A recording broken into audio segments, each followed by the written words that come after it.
Hi guys. I wanted to adopt a cat, and every time I went to an animal shelter, there was a story, and they won't give me the cat. And I'm not someone like very difficult to decide about things, and I love animals very much. And first, I loved the parrot a lot. It was a Maine Coon, and it was adorable. It only had one eye. Anyways, they told me it was reserved, and they told me the guy changed his mind, and I went there like 4 times, and they never gave me parrot. And then I fell in love with Oscar, and Oscar was a Bengal cat, and they said no, this one needs a big exterior, and he was raised in a farm and stuff like that, and they won't give me Oscar either. And he was adopted too. And at some point I got like really fed up, and I went there and I saw the guy, and I said, look man, I just want a cat, okay, like a cat. And in every shelter there is one cat that nobody wants, and I just want to adopt that particular cat, okay? So there is no this thing that somebody else got it, okay? So just give me that cat. And he looked at me and he was like very confused. And I said, look, a fluffy purring thing, a cat. And he said, I know what a cat is. And I said, well, then why are you looking at me like that? Just show me the cat. And he said, yes, we do have such a cat, and it's over there sleeping. And I said, what's its name? And he said, we call it Sleepy. And I said, yeah, and I'm fucking Snow White. And I went there I was pretty much in a Godzilla mood, And I went there to take a look at Sleepy. And in like in 2 seconds, I changed from Godzilla to squeezing mouse.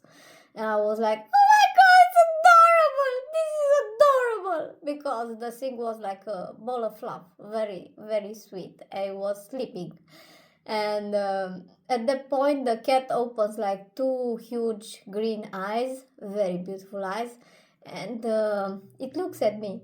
And it was adorable! And I was like, I just felt my heart melting. It was adorable. And I said, this is not possible. This cat is too beautiful. It's just why nobody would want this cat. There must be a mistake. And he said, there's no mistake. The cat is with us here for a long time, and it's 10 years old, and it has Coryza chronic, and to adopt it costs like 220 euros, so nobody wants this cat.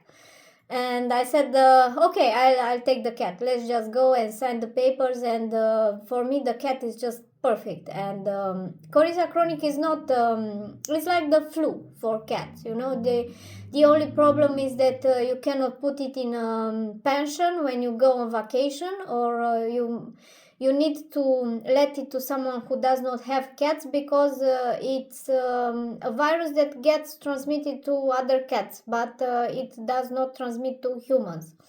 There are cases when it's involved chlamydia that can be transmitted to humans, but it wasn't the case. So I was like pretty much comfortable with the idea, and the cat was so sweet. And I said, look, I just take the cat. And we were about to go sign the papers, and there the cat wakes up and said, really? You are gonna take me home? And I said, I don't know, would you like to come home with me? And the cat said, do you have a nice home?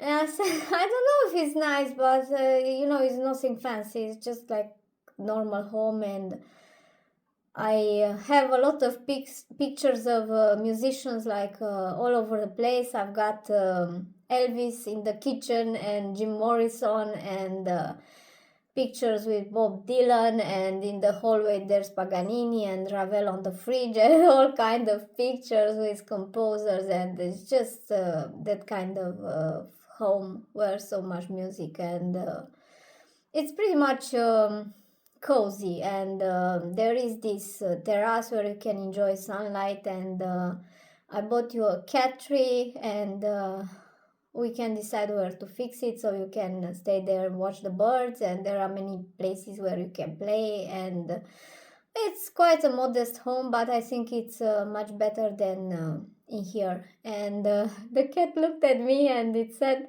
really? It was like really excited, and then it said something. It said, my name is Shamrock. And I said, what? And the cat, my name is not Dormeuse. You know, French people called it dormeuse, like a sofa, you know, like sleepy. And it was, I don't know, it was quite a strange name, even for a cat who sleeps all the time. And it said, no, my name is Shamrock. And I said, what kind of name is that? Is that American? And the cat said, no, it's Irish. It's Irish. And then when I looked at it with its emerald huge green eyes, and with its tabby fur, it just became obvious the cat was Irish. And the cat said, you know, my grandma was Irish, and I'm Irish. And this is how Shamrock got into my life, and it just rocked my life. Okay.